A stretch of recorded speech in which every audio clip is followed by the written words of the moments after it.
Good evening, or good afternoon in Italy.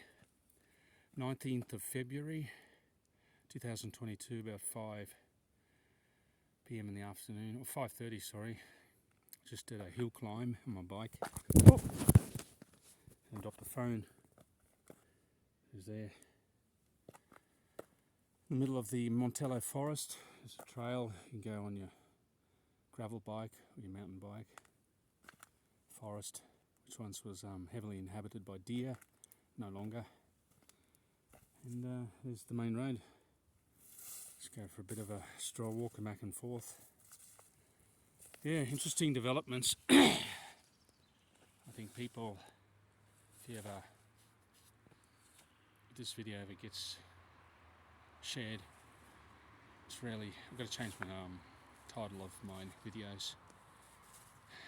Instead of just putting my name, put a title on it. I'm going to say living in Italy, but so many people with living in Italy who invariably spend 3 months. They're like foreign students or people doing a 6-month stint or a year stint. Let's make out they've lived establishing a business here for 50 years or something. They're few and far between. Start a business in Italy, very hard. A lot of taxes, bureaucracy, language, cultural barriers. Excuse me. Yeah. Well, what's happening today? Ukraine. So we're coming out of the health inconvenience, and we're coming out of one fire into another, so to speak. And if you ever studied history, you can see something that rhymes. Whenever there's economic, social circumstances that are deteriorating, governments take us to war. They did that with, most recently with Iraq, so-called weapons of mass destruction, which were never found. So-called Christopher Hitchens said they found a centrifuge in the garden of Saddam Hussein, but he's no longer with us. It can't be confirmed. Who are we? I mean, distracted we are by social media, conventional media, overpaid journalists, people who do what I do, report on issues, expressing their opinion. Like I've said on previous occasions, anyone can be a journalist. It's not a profession. There's no code of ethics. Say what you want. So as you create some controversy or something interesting. I mean, I saw an interesting comment by Jim Rickards, the economist, very smart man. What he's predicted, almost to the letters coming true, saying that the wealth disparity around the world, he made a comparison between the French Revolutionary period, like the 1790s, when there was obscene wealth by the royal family, the French royal family, and the ordinary so-called peasants, or the serf class, which is true. I'll give you an example. Joe Rogan, that guy who is basically, like, does what I do, talks into a microphone, invites guests on, paid, got a contract with Spotify for 3 years. Have a guess how much money? 200 million. I mean, I'd do that for a fraction of the cost of what I'm doing now, what he's doing. I mean, it's just absurd. The absurdity of how much some people are paid, and other people, like nurses who work in trauma wards, 1,500, 1,600 euros, equates to about 2,000 Australian dollars, American dollars a month. Highly stressful. Tradespeople, got to get up early, get dirty, sweat, quote. People do real things. Service that's really needed, nursing, acute care, farm labourers. You know, right through the Italian fields, there's Prosecco fields. It's got to be The vines have got to be trimmed every year, otherwise there's no crop. The roads are right all over the place, and it's a dismal state, and I think you need to get them all resurfaced properly. 20 years of labour. You know, the guys who work on the road get abused by people in a hurry, work under hot sun, cold weather, dust. They do real things. You can see what they've done. It's tangible. It's real work. When I see things and hear things about this guy, anti-establishment, Joe Rogan, $200 million contract for 3 years, it's obscene wealth. It's like if you got a time machine and went back to the French Revolutionary period, you'd walk past Louis XV's palace and you say, well, what's going on here? Or, there's no work. We just get by. That's how created revolutionary conditions. Hatred amongst people. I mean, the same with Bill Maher. Here's the net worth of a figure similar, 250 million. These people are supposed to be anti-establishment. Ricky Gervais, that character who criticised all the Hollywood actors, he's the same thing. He's got 250 million in net worth, lives in a mansion, I know, in the English common, somewhere in Middle England. Anyway, obscene wealth. That's obscene. 200 million. Almost a quarter of $1 billion. I mean, 1994, I read an interesting statistic. The richest man in the world was Warren Buffett, $8 billion. Now you have Elon Musk, a net worth of 250 billion. I mean, it's got 8x, 10x. I mean, when I was a kid, there was only one or two billionaires. 1982, 83. That's what Mark Faber said in 82. There was like 2 billionaires. Now there's like 10,000, I think. So it's a nice trail you can go up on your mountain bike. There's no one out now because it's getting dark. We're still in winter. I'll put my light on soon, otherwise I've got another light at the back here. Excuse me.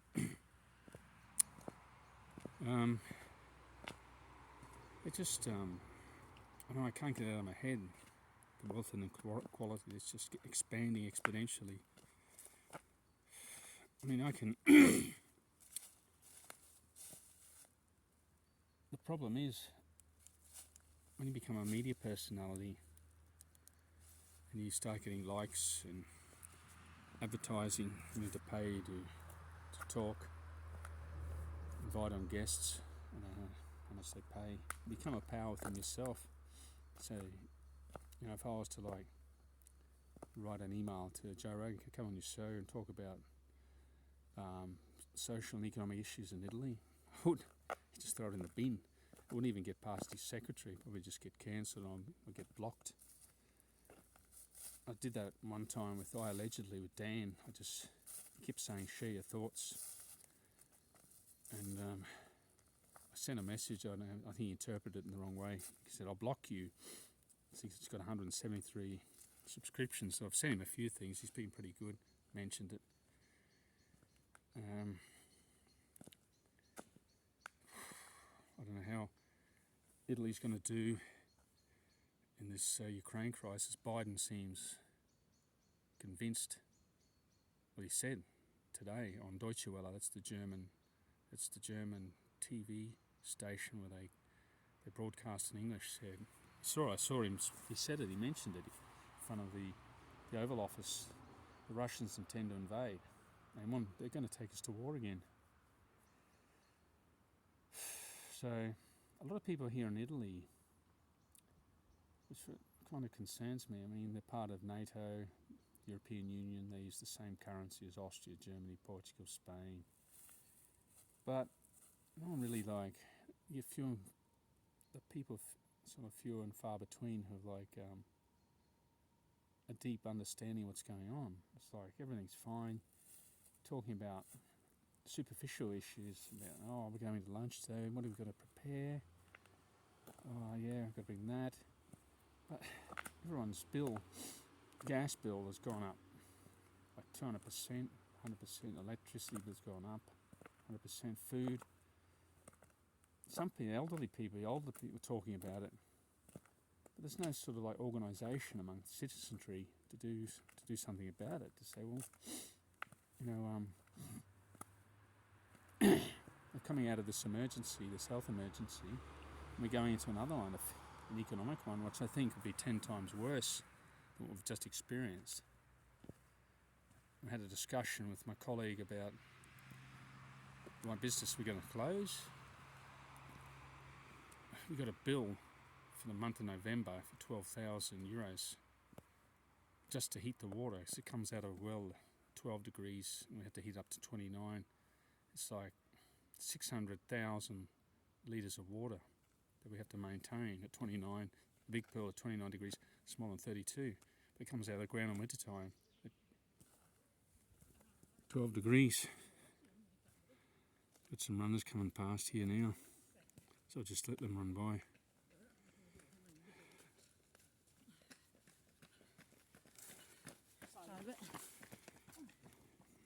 There are two women doing some running. There they are. Recreationalists. This is a great area to do if you want to get away from everyday stresses of work and just people in general. I keep trying to convince my wife we've got to buy. Let's move to the mountains. I know you're isolated, but you're away from danger. There's a province in this direction here. It's only about an hour's drive, called Belluno. It's the Dolomites, the Belenese Dolomites. There's heaps of property and houses and land available. See, the demographics in Italy is slowly, not slow, rather quickly it's changing. No one's having as many children. The elderly are dying off. And the children don't want to live in their homes. They, for obvious reasons, they move to the city for work. So the houses are left abandoned, or they go and tend to them like once a week or once every 2 weeks. A lot of them are for sale for good prices, but they don't want to live there.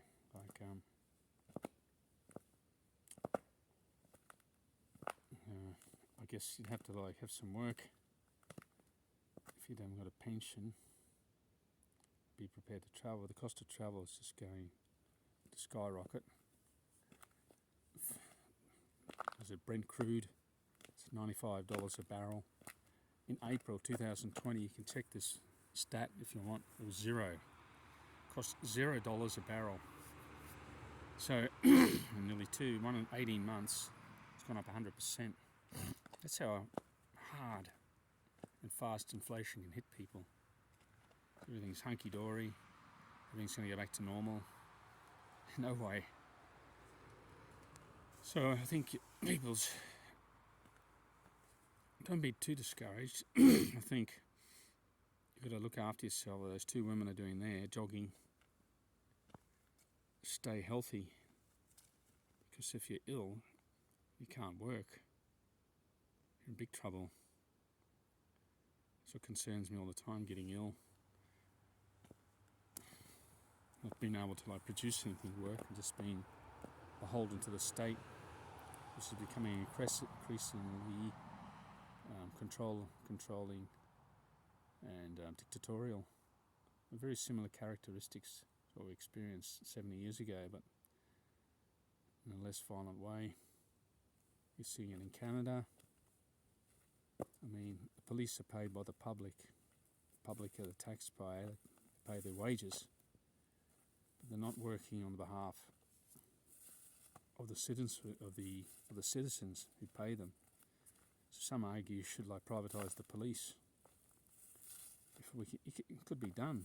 In my neighbourhood, you pay people committed themselves, do a smart contract on the internet on a blockchain to have security.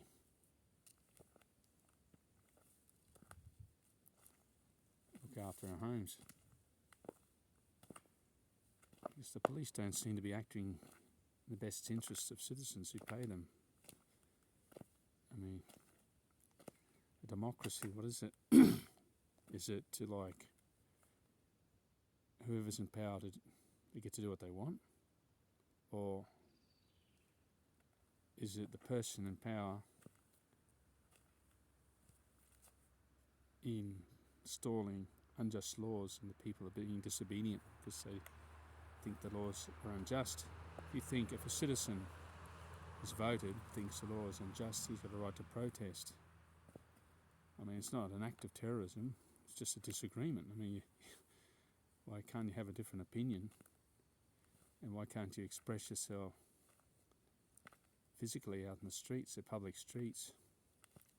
The people who are protesting, those truck drivers in Canada, they pay taxes, road taxes, income tax to maintain them, so they should have a right to use them as a means of protest. Anyway, I've got to go now because it's getting dark. Still nice out here, quiet. I'll just do a pan.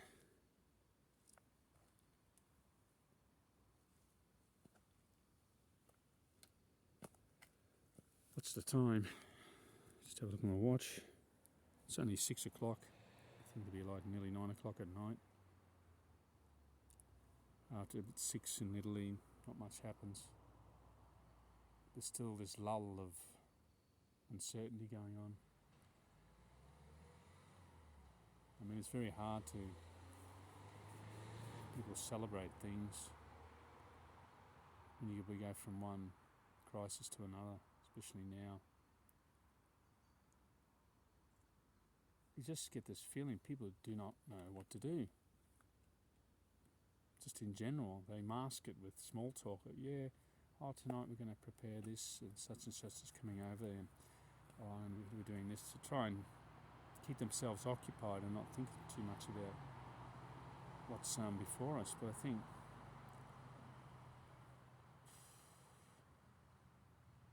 the situation is it's pretty dire. You could have like tomorrow, the stock market just crash by 50%. But the sudden rising gas price went up 2 months ago. It was normal, it just shot up, went vertical. Anyway, we'll see what happens. Human beings, we've dealt with this for millennium. Revolution, civil war, environmental catastrophe. It's just part of the normal cycle of things, I guess. There's something probably good, and new industries will be born out of this. Old ones will disappear and won't be used anymore. And this blockchain technology that's going to come around, take people by surprise. You've got to have some sort of knowledge of it. Also, digital currencies, I think that's going to happen. It's a foregone conclusion. Everything's going digital. If you're not aware of that, I mean, you're going to be caught off guard. Anyway, look after yourself. Have a good day.